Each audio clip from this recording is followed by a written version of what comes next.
बिस्मिल्लाहिर्रहमानिर्रहीम, अस्सलामु अलैकुम। मैं हूं करामत मुगल और मेरे साथ हैं ईसा नकवी। नकवी साहब बिलाखिर मियाँ साहब ने 38 दिन बाद खामोशी तोड़ दी है। उन्होंने अपनी बेटी मरियम नवाज़ जो कि वज़ीर आला पंजाब हैं, उनके साथ एक इजलास की मुश्तरका सदारत की है। वहाँ उन्होंने बातचीत भी की है। आप तो कह रहे थे मियाँ साहब गुमसुम, चुप चुप और कुछ थोड़ा बहुत नाराज़ भी हैं।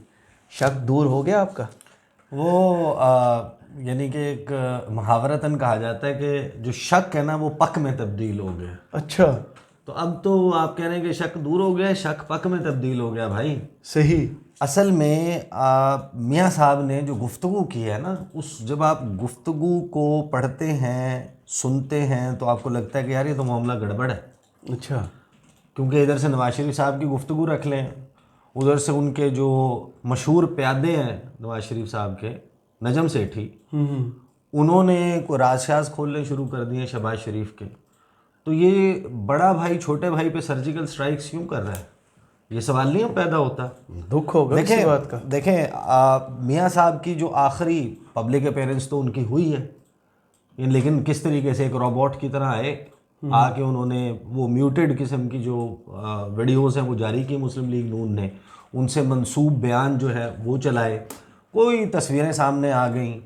उन्होंने क्या किया, वो हल्फ उठाया, हल्फ उठाने के बाद एक वोट डाला, फिर दूसरा वोट डाला, फिर तीसरा डाला, फिर चौथा डाला वोट।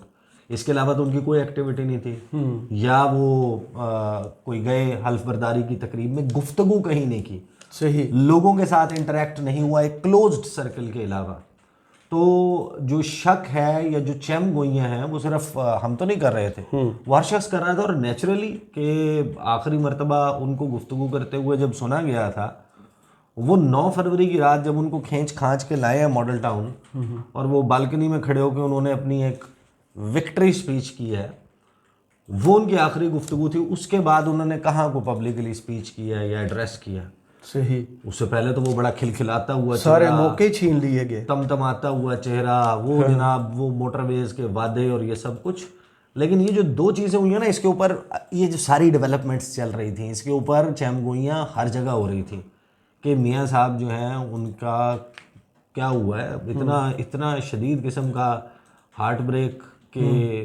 फिर ये भी बात चल रही थी कि मियाँ साहब हो सकता है कि वो अभी उम्रे के लिए जाएं। वैसे सऊदी अरब ने पॉलिसी भी चेंज कर दी है, रमज़ान में जो है वो उम्रे का वीज़ा जो है ये उम्रे के लिए आप तब आ सकते हैं जब आपने पहले उम्रा ना किया हो। जो दूसरी मरतबा वाले उनको रमज़ान में उम्रे के लिए वो नहीं, इजाज़त नहीं मिलेगी। सऊदीया हमेशा एक्सेप्शनल। लेकिन मियाँ साहब तो मियाँ साहब है ना। लेकिन बात ये चल रही थी कि मियाँ साहब जाएंगे उम्रे के लिए और फिर वहाँ से रवाना हो जाएंगे लंदन अपने आबाई को एवन फीट वो वहाँ चले जाएंगे। वो उन्होंने तब्दील कर लिया है ना। अब मैं नहीं बात कर रहा था और बाकी और हमारे कॉलीग्स बात नहीं कर रहे थे। वो अताउल हक कासमी साहब हैं, उन्होंने एक कॉलम लिखा, मैं कॉलम आपको बता दूं क्या। उसके जवाब में फिर एक और कॉलम लिखा, वो कॉलम था नुसरत जावेद साहब का। अताउल हक कासमी का था कि मियाँ साहब पब्लिक में आए। इसका मैं पहला और आखिरी पैराग्राफ आपको बता देता हूँ। सही। इन्होंने लिखा कि आज फेसबुक पर एक पोस्ट नज़र से गुजरी जिसके अल्फाज ये थे, जो निज़ाम बाजवा जमा फैज़ जमा न्याजी डॉक्ट्रिन के तहत पुरजे पुरजे होकर मुल्क का बेड़ा गर्क कर रहा था, मियाँ नवाज़ उसे खींचकर उस मकाम तक लाए कि उसे असर नौ खड़ा किया जा सके।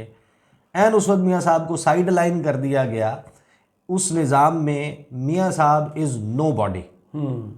इस निज़ाम में आर्मी चीफ की तकर्री, अदम एतमाद का वोट, इलेक्शन, हर चीज़ पर मियाँ साहब की छाप थी। जब हलवा पक गया और खाने का वक्त आया तो मियाँ नवाज शरीफ साहब कहाँ हैं?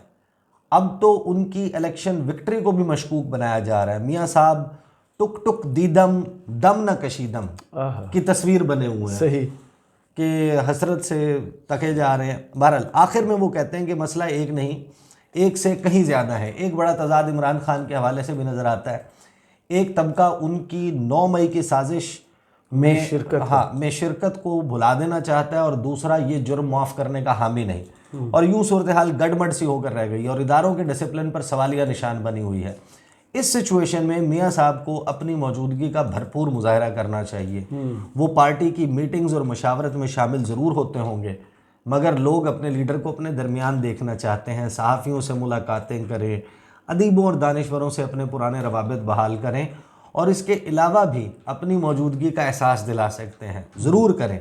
ख्वाजा अशरफ और उनके दूसरे लाखों चाहने वाले उन्हें फिजिकली भी अपने दरमियान देखना चाहते हैं। सही। फिर आगे उन्होंने शेर व शायरी की। ये बेसिकली उनकी अपनी भी ज़ाहिर है कि बड़े अरसे से शायद मुलाकात नहीं हुई, वो अपनी भी मुलाकात की दरख्वास्त कर रहे हैं इसमें।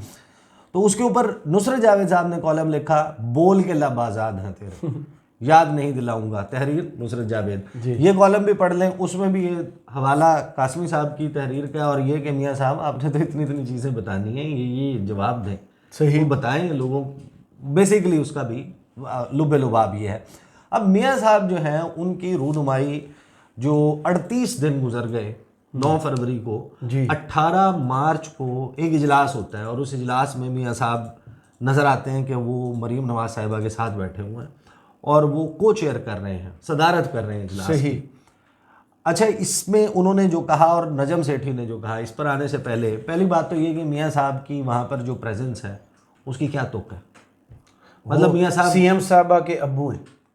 नहीं, ये कोई ओहदा है? हाँ, तो ओहदा है। तो उन्होंने जब सीएम हाउस जाती उम्रा को डिक्लेयर किया है तो उसमें बोल के बताया है, क्योंकि सीएम साहबा के वालिद साहब यहाँ पर रहते हैं जो कि फार्मर प्राइम मिनिस्टर हैं, तो इसको सीएम हाउस का दर्जा वो दिया। फॉर्मर प्राइम मिनिस्टर को पहली बात तो कि वैसे भी जो है वो तो डायरेक्ट ये भी कह सकते हैं सीएम हाउस डिक्लेयर कर दिया जाती है। कैंप ऑफिस होता है। हाँ, कैंप ऑफिस हाँ, का तो डायरेक्ट कह सकती थी। कैंप ऑफिस जो है लेकिन वो हवाला जायद भी कैंप ऑफिस होते हैं।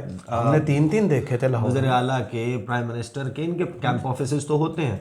बट ये जो आप मुझे बता रहे हैं, असल में जो मियाँ साहब का वहाँ पर इजलास में मौजूद होना है उसके ऊपर सवाल तो है। मियाँ साहब मेंबर है नेशनल असेंबली के, वो भाई आप अपने हलके का ख्याल रखें, जैसा कैसा है आप अब जीता तो डिक्लेयर कर दिया आपको अपने हलके का। हाँ, वो जिस हलके पे 130 पे जैसा कैसा है फॉर्म 47 पे आप लिखा हुआ है कि आप वहाँ जाके दिखाएं ना, वहाँ आप जाएं, वहाँ के लोगों के हकूक़ के लिए आवाज़ उठाएं, आप कौमी असेंबली में पॉइंट ऑफ ऑर्डर रेज करें और कहें कि अयाज सादिक साहब मुझे मौका दें, मेरे इलाके में ये मसाइल है। इससे पहले अयाज सादिक साहब ने माइक ऑन कर देना, या मेरे इलाके के लोगों का ये मसला है, उसके ऊपर तकरीर फरमाएं। बहुत मुश्किल है। बहरहाल in what capacity can he sit on a serious note. हाँ, यानी आपकी कोई ऑफिशियल पोजीशन नहीं है। पंजाब की ब्यूरोक्रेसी, पंजाब की मशीनरी आपको जवाबदेह नहीं है टेक्निकली, अनऑफिशियली। सही। लेकिन आप वहाँ पर बैठते हैं, आप सदारत करते हैं। चले अब आप अपने आप को एक्टिव दिखाना चाह रहे हैं, चले आप ये इंटरेस्ट शो कर रहे हैं कि आप अपनी बेटी जो है उसकी पुश्त पे खड़े में हैं कि मैं इसका सहारा बन के इस हुकूमत को चलाऊँगा। सबसे पहली बात तो प्रैक्टिकली मियाँ साहब आपका जितना भी हार्ट ब्रेक है, मतलब यानी कि मियाँ साहब जो हैं वो यहाँ पर हेल्प कर रहे हैं। अगर उन्होंने हेल्प ही करनी है, आप प्राइम मिनिस्टर नहीं बने क्योंकि आपको कहते हैं कि सादा अक्सरियत नहीं मिली, इसलिए नहीं बने आप प्राइम मिनिस्टर, फाइन। आपके बारे में आपकी पूरी पार्टी ये कहती है कि इस वक्त जो सबसे ज़्यादा यानी कि काबिल बंदा है वो मियाँ मोहम्मद नवाज शरीफ है मुल्क के मसाइल को हल करने के लिए। तो हुकूमत साजी में सिर्फ वो एमकेएम को नहीं मिले थे, बाप पार्टी को मिले थे, चौधरी शुजात को मिले थे, आईपीपी वालों को मिले थे, तो पीछे बचता कौन था? अब हार्ट ब्रेक का फ़ायदा जो वो कहते हैं कि छोटे भाई की हुकूमत नहीं, वजीर बन जाए ना छोटे भाई की हुकूमत में। मियाँ साहब का विजन की बात करती है नून लीग, पैडल करते हैं इस बात को कि उनसे ज़्यादा जो है वो काबीना जाती रही है लंदन। कोई नहीं है। तो मुल्क की खिदमत करनी है तो पंजाब में अनऑफिशियली एक इस तरीके के इजलास की को चेयरमैनी करने की या सदारत करने की बजाय आप आए मरकज़ में वजारत ले लें, हल्फ उठाएं। आपका वो बेहतरीन, अब आसिफ जरदारी आपसे हल्फ लेंगे एज जो है मिनिस्टर सीनियर मिनिस्टर बन जाए। आपको कलमदान आपकी मर्जी का मिल जाएगा, उस महकमे में परफॉर्म करके साबित करें कि आपके बारे में जो बदगुमानियाँ फैलाते हैं आपके दुश्मन वो गलत है, सारा बरम ही ना टूट जाए। बहरहाल मियाँ साहब ने जो वहाँ पे गुफ्तगू की ना, उसकी हेडलाइन ही बड़ी इंटरेस्टिंग है। IMF के कहने पर बिजली, गैस और कितनी महंगी होगी, अवाम के सब्र को कब तक आजमाएंगे नवाज शरीफ। वेरी गुड, इनकी हुकूमत है। Very good. आपको पता है कि मुस्लिम लीग नून की हुकूमत है, वफाक में भी और पंजाब में भी। प्राइम मिनिस्टर मुस्लिम लीग नून का है, वज़ीर ख़ारजा मुस्लिम लीग नून का, बल्कि नवाज शरीफ का है इसहाक डार। ख्वाजा साहब के मुताबिक औरंगज़ेब साहब चॉइस हैं मियाँ नवाज शरीफ की। मोहम्मद औरंगज़ेब साहब वज़ीर ख़जाना जो हैं जिन्होंने ये नेगोशिएट करना है, और जो साबिक वज़ीर ख़जाना इसहाक डार जी, जिन्होंने ये सारा कुछ नेगोशिएट किया था जब आप लंदन में बैठ के उसके लिए अहकामात जारी कर रहे थे, तो वो तो मियाँ साहब आप कर रहे थे। हाँ, लेकिन उन्होंने बेसिकली इस सारे मामले में अपने यानी अब जाने अनजाने में मियाँ साहब ने छोटे भाई मियाँ मोहम्मद शहबाज शरीफ के ऊपर मिसाइल दाग दिए, सर्जिकल स्ट्राइक, ड्रोन अटैक, सीधा हमला। वो कहते हैं कि आईएमएफ के कहने पर बिजली गैस और कितनी महंगी होगी, अवाम के सब्र को कब तक आजमाएंगे। पाकिस्तान मुस्लिम लीग नून के कायद नवाज शरीफ का कहना है कि आईएमएफ के कहने पर बिजली और गैस मजीद कितनी महंगी होगी, अवाम के सब्र को कब तक आजमाएंगे। लाहौर में वज़ीर आला पंजाब मरीम नवाज और कायद आज़म और कायद मुस्लिम लीग कायदे आज़म सानी याद है ना आपको कालम? हाँ, मरीम नवाज और कायद मुस्लिम लीग नून नवाज शरीफ की ज़ेर सदारत इजलास हुआ, जिसमें किसानों को ट्यूबवेल के लिए सोलर पैनल देने का फैसला किया गया। हेलो जी, नवा बिजनेस। इस हवाले से जामे प्लान भी तलब कर लिया गया। इजलास में नवाज शरीफ की जानिब से हिदायत दी गई, Nawaz Sharif in what capacity वो हिदायत दे अब्बू है ना यार सीएम, क्या आपको बताया है? हिदायत दी गई कि छोटे किसानों का महंगी बिजली का मसला हल किया जाए। आईएमएफ के कहने पर बिजली और गैस मजीद कितनी महंगी होगी, अवाम के सब्र को कब तक आजमाएंगे। जो इनके भाई हैं और इन्हीं के जो फाइनेंस मिनिस्टर, इनकी चॉइस के फाइनेंस मिनिस्टर हैं, उन्होंने अभी ये जो आखिरी $1.1 अरब की किस्त रिलीज़ करवाने के लिए आईएमएफ के साथ कमिटमेंट की है। उसमें जो कमिटमेंट्स हैं उसमें एक तो ये चाइना सीपैक जो है उसके लिए इजाफी फंड्स नहीं रिलीज़ होंगे। वैसे 1.1 अरब दूसरा फर्क की पैना है सी पैक नो। दूसरा जो है वो जुलाई के पहले हफ्ते में बिजली और इसके बिल जो है वो फिर बढ़ने जा रहे हैं। बेसिकली मियाँ साहब ने खुद को डिटैच किया है यहाँ पे। वो मीठा मीठा हप, कड़वा कड़वा थूजे, कोई शचंगी हो गई तो साड़ी है, शिकारी भाग रहा होगा, उसके पैर के नीचे कोई बटेरा आ जाएगा तो मियाँ साहब उस बटेरे को उठा के कहेंगे ये मैंने शिकार किया। और जहाँ पर कोई भांड होगा वहाँ पर मियाँ साहब कहेंगे कि क्यों आवाम के ऊपर महंगाई का बोझ डाल रहे हो, और आवाम इतनी अभी सादा है, क्यों ये सब कुछ कर रहे हो। अच्छा, भारत वो कहते हैं कि नवाज शरीफ का कहना था कि किसानों को सोलर पैनल दें, हुकूमत का पैसा इस पर खर्च होना चाहिए। उन्होंने कहा कि काश्तकार को उसकी मेहनत का पूरा सिला मिलना चाहिए, आड़ती और मिल वालों के इस्तेहसाल से काश्तकार को बचाया जाए। तो इजलास में वज़ीर आला पंजाब मरीम नवाज का कहना था कि काश्तकार को जदीद मशीनरी फराहम करेंगे, ड्रिप इरीगेशन का भी जायज़ा लिया जाएगा। ड्रिप इरीगेशन से पानी की बचत होगी और लागत भी कम आएगी। पाकिस्तान में है। तो वज़ीर आला पंजाब ने हिदायत की कि महंगी खाद बेचने वाले माफिया को काबू करने के लिए जामे हिकमत अमली मुरतब की जाए। उनका कहना था कि लागत में, अच्छा बहरहाल वो बाकी मरीम नवाज साहबा की गुफ्तगू है। तो ये 38 दिन के बाद अगर लबकुशाई की तो क्या लबकुशाई की? लबकुशाई ये की कि जो छोटे भाई हैं उनके ऊपर उन्होंने स्ट्राइक की है। बेसिकली उन्होंने अपने ही भाई के, अब जाहिर है कि लोगों के जहनों में सवालात तो हैं, मियाँ साहब खुश भी नहीं है। मियाँ साहब को बहुत सारे लोग ये भी कहते हैं ये कैसे पता चलता है मियाँ साहब खुश नहीं है? उनका चेहरा नहीं देखा, उनके चेहरा, उनकी आंखों की वीरानी नहीं देखी। नहीं, बिल्कुल मैं आई डोंट एग्री। आज चश्मा लगाया हुआ था। नहीं, आप खुदा का नाम लें, आपने फैसलाबाद का जलसा देखा था? फैसलाबाद के जलसे में उनका चेहरा, जितनी खुशी उनके चेहरे पे टपक रही थी, इतना बड़ा जलसा था वो। नहीं, वो जो वहाँ पे नारे और जो वादे कर रहे थे वो मोटर पे घुमाने का कह रहे थे। वो कह रहे थे कि आपके राइट लेफ्ट से मोटर पे चल रही है, मैं आपके आगे पीछे से भी मोटर पे गुजारूंगा। ये शहबाज शरीफ वो तो नहीं भी चाहिए थे, मैं मोटर पे देवांगा। एयरपोर्ट्स बना रहे थे मानसेरा में, हारूनाबाद में, तो हाफजाबाद में, तो पता नहीं कहाँ कहाँ पे। पहला सवाल तो ये है कि ये 16 माह जो इनकी हुकूमत पिछली रही थी, सबसे बड़ा क्रेडिट वो क्या लेते हैं? हमने डिफॉल्ट से बचा लिया। वो क्या था IMF से 1.1 बिलियन? नहीं, 3 अरब डॉलर। 3 अरब डॉलर। 3 अरब डॉलर का SB है, हाँ, स्पेशल बायलैटरल अरेंजमेंट। वो और जिसको इसका तो तब शराइत नहीं देखी थी जो उस कामयाबी का सेहरा देते थे शहबाज साहब। नहीं, वजीर खजाना इसहाक डार को देते थे। हाँ, उन्हें इस काबिल भी नहीं समझा गया कि उनको वजीर खजाना दोबारा लगा दिया जाए। उनको कहा कि आप यहाँ इतने ना आना तुसी उधर। अच्छा, तो ये एक तो मियाँ साहब ने जो किया है उससे मेरा तो शक जो है वो मज़ीद पक्का हो गया। अच्छा, कि मियाँ साहब जो है इनका मामला शायद गड़बड़ है, या इनको खुद नहीं समझ आई कि ये क्या बात कर रहे हैं। नहीं, बात करते हुए इतने उम्र रसीदा नहीं है। हो सकता है उनको ये लगता हो कि हम ये इनके अपोजिशन में अभी भी बात तो वही इसी तरीके से कर रहे हैं ना जैसे एक अपोजिशन लीडर करता है। तो मरकज़ में भाई की हुकूमत है, सबसे बड़े साथ बेटी बैठी हुई है CM साहब। हाँ, उसके बाद 2 जगहों के ऊपर आप गवर्नर, अभी फिलहाल तो आपका है ही है गवर्नर, 2 जगहों पर आप गवर्नर लगाने जा रहे हैं, चले आप शायद MQM के सामने सरेंडर कर दें, आपके पास बलूचिस्तान में गवर्नर होगा, 2 जगहों पे पीपल्स पार्टी, आप सारे इकट्ठे हैं। बहरहाल एक ये है, फिर आप जाहिर है कि लोगों के जहन में शक तो पैदा होते हैं।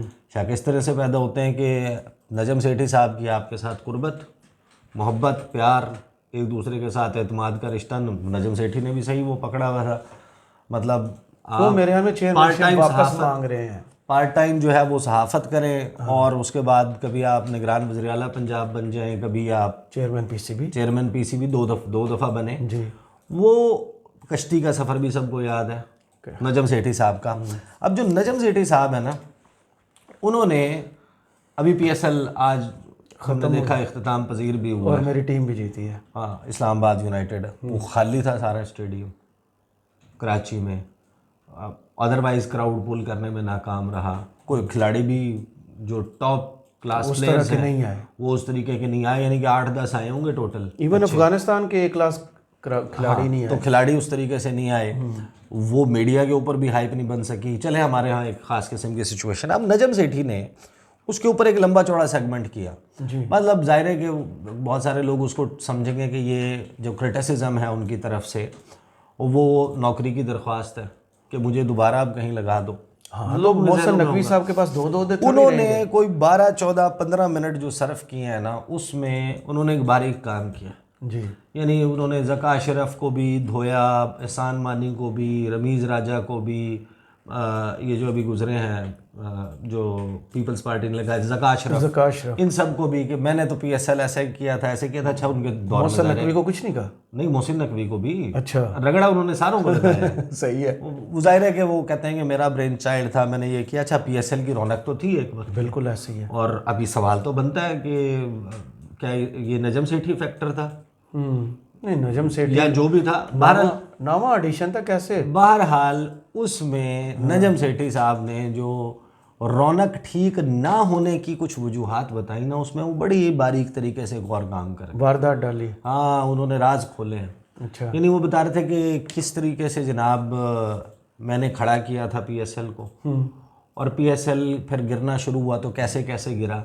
फिर कहते जब मुझे दोबारा मिला ना मौका, पहली मर्तबा नवाज शरीफ थे वज़ीर आज़म, और कोई एक भी उस दौर में सिफारिश PM ऑफिस से नहीं आई, PCB के हवाले से, प्लेयर्स के हवाले से, मैनेजमेंट के हवाले से, किसी और काम के हवाले से।